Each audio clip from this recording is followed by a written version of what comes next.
Welcome back, everybody. I hope you had a good break. The word Paralympics combines the word Olympics with the prefix para, P-A-R-A, which means beside or to come alongside of.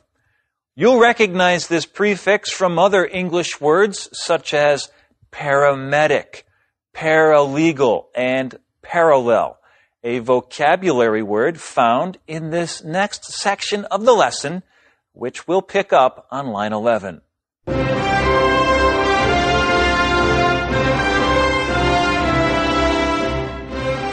The Summer Paralympics 2012.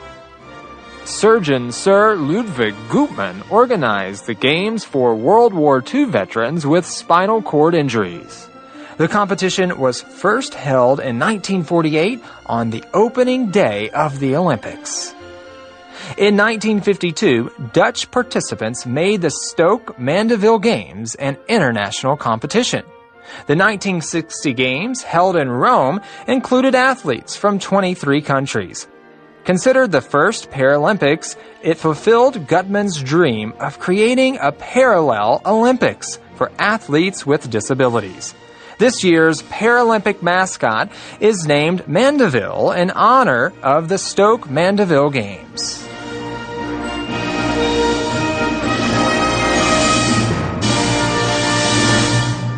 So we're learning about the Paralympics, and we learned that London, England specifically, has a very special and unique historical bond with the Paralympics because one of the very first competitions for disabled people started there. That's right. It began in Stoke Mandeville, England. And so here we're going to learn a little bit about the history of how this began.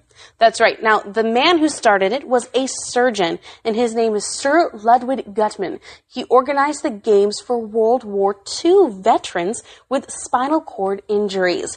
So, he's a surgeon. We need to know what that means so we understand why he would do this. All right. Well, a surgeon is a doctor who operates on people. That means generally you would cut people open and perform medical operations inside their bodies. It's a very special doctor. That's right. They're very specially trained. It's a very high level of being a doctor. It takes a lot of schooling. Now, he put these on for World War II veterans. Now, a veteran is someone who has served in a war, and here we know that that would be World War II. Okay, and so these people, since they served in the war, they came out of that war with injuries, specifically spinal cord injuries. Now, we see the beginning of the word spine in spinal cord, and that is your back, the line that goes down the middle of your back. So what is a spinal cord? Well, the spinal cord is all of the nerves that are kind of wrapped around each other. They make like kind of the shape of a rope or a cord. The nerve endings that all wrap together and go up the center of your spine through those bones. So they're protected by the bones, but if you have some sort of back injury, you can injure your spinal cord. Right, and if your spinal cord is injured, friends, then sometimes that means that you lose the ability of your legs.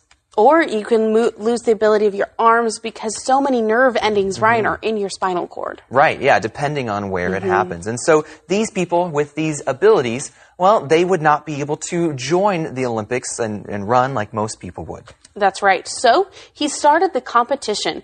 The competition was first held in 1948 on the opening day of the Olympics. Okay, so this happened on the opening day of the Olympics. And the opening day means the very first day that something begins. That's right. We usually see the opening ceremonies on the opening day. So that's when these got started. Well, in 1952, Dutch participants made the Stoke Mandeville Games an international competition. So it started in 1948, and then in 1952, it became international. Yeah, just 4 years later, and it looks like, Kayla, they were still called the Stoke Mandeville Games, not the Paralympics. That's right. So it was first called the Stoke Mandeville Games. Well, then in 1960, the games were held in Rome. And by then, they included athletes from 23 different countries. Wow, so it really spread very quickly. Now, friends, remember, this was started for World War II veterans, people that no longer had the use of their legs or of their arms, and so they had special games designed for them to compete with each other. And so this became very popular. It spread very quickly. That's right. Now, these have grown past just being for veterans. Yes, absolutely. This is for now anyone who has those disabilities. Now, this competition was considered the first Paralympics, and it fulfilled Gutman's dream of creating a parallel Olympics for athletes with disabilities. Okay, so it allowed him to see his dream through for these parallel Olympics. Now, something that is parallel, one definition, is that it is very similar or it happens at the same time as something else. That's right, it happens at the same time, so they're doing the same things.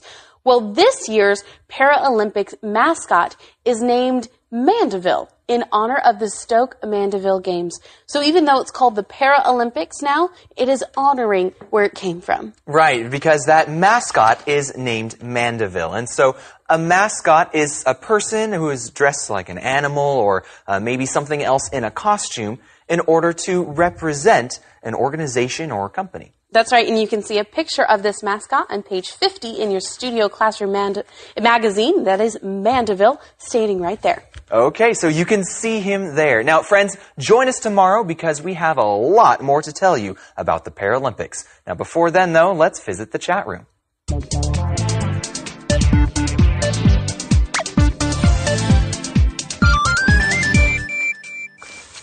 Hey, Brian, I'd like to return this book. Okay. Wow, another book on war. You sure are interested in war, aren't you? Did any of your family members ever serve in the military? Well, my father and my uncles all performed their military service in Taiwan. How about you? Well, my grandfather was a World War II vet. A World War II vet? I'm not sure what you mean by that. Vet is short for veteran, and I think we should turn to Doris for a clearer explanation of what a veteran is. Okay. Any person who has served in the military may be called a veteran. And those soldiers who have served in a specific war are called veterans of that war. So you might talk about World War II veterans, for instance. A veteran can also be a person who is experienced at something.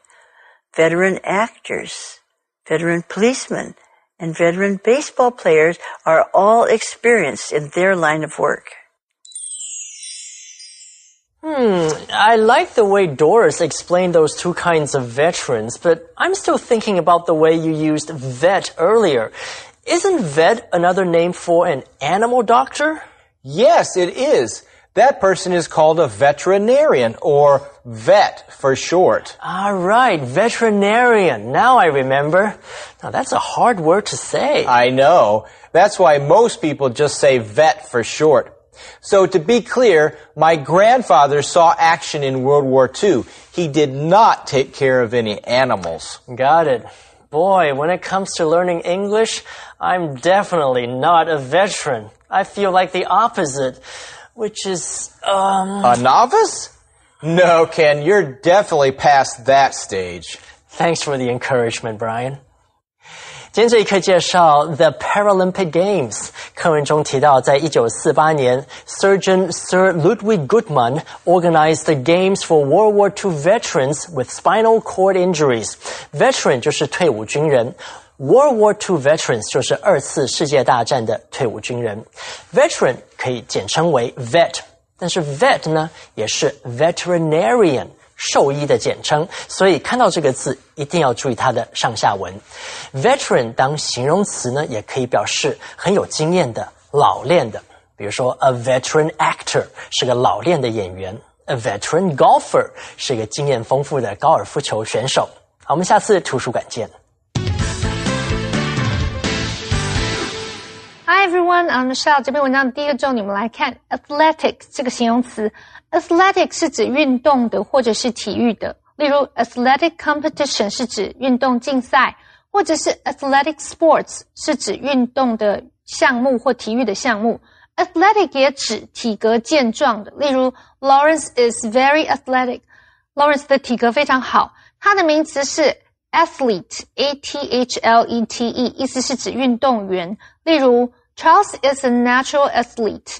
He's good at many sports. Charles 是位天生的运动员，他对很多运动都很拿手。继续我们看的是 disabled 这个形容词 ，dis 这个字首有否定的意思 ，able 这个字尾是指可以的，所以 disabled 是指残障的。例如 a disabled girl 一位残障的女孩。如果 disabled 前面加上定冠词 the disabled 就是指残障人士，它的名词是 disability, D-I-S-A-B-I-L-I-T-Y。例如 This program is designed for children with disabilities. 这个课程是为了身心有障碍的孩子们设计的。所以我们看的是 parallel 这个形容词 P-A-R-A 这个字首是有在旁边的意思，所以 parallel 本来是指平行的，这里是指类似的或者是相同的。例如 parallel experiments were conducted both in Harvard and Yale. 类似的实验在哈佛跟耶鲁大学都执行了。或者是 the sisters have parallel interest. 这两个姐妹的兴趣是类似的。And we're running out of time. I'll see you tomorrow. Bye bye. Thank you, Michelle. So today, friends, we looked into the where and the when of the first Paralympics. Tomorrow, we'll look at some of the sports Paralympic athletes play as they go for the gold. Everyone, don't forget about our rapid review GEPT on page 56. If you plan on taking the GEPT, it's great practice. Now, if you're not planning on taking the GEPT, it's still worth doing it because it will reinforce new vocabulary, increase your comprehension, and it's a great way to chart your English progress. So check it out and then join us tomorrow for more of the 2012 Summer Paralympics. Take care. Kidnapped. You never told me. What kind of trouble, honey? Oh, I didn't want you to know. Jerry's a big gambler. Jerry? Your boyfriend? One thing led to another, and I got involved with some loan sharks. I knew I was in trouble. That's why I decided to help Silvio steal your formula. Aw, how sweet. The little girl comes clean. Too bad it's too late. That's what you think, Silvio. Drop the gun and put your hands in the air. Martin? What are you doing here? Agent Valentine and I thought that Silvio might try something like this. So we attached a homing device to your jacket. See? It's right here.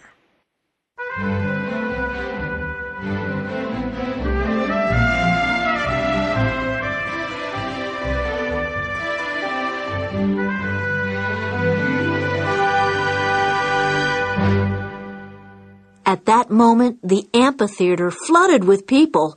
Most of them seemed to be policemen, but I also recognized Valentine. We'd been saved. However, the joy of being rescued was short-lived as the thought of Tracy's betrayal came rushing back to me.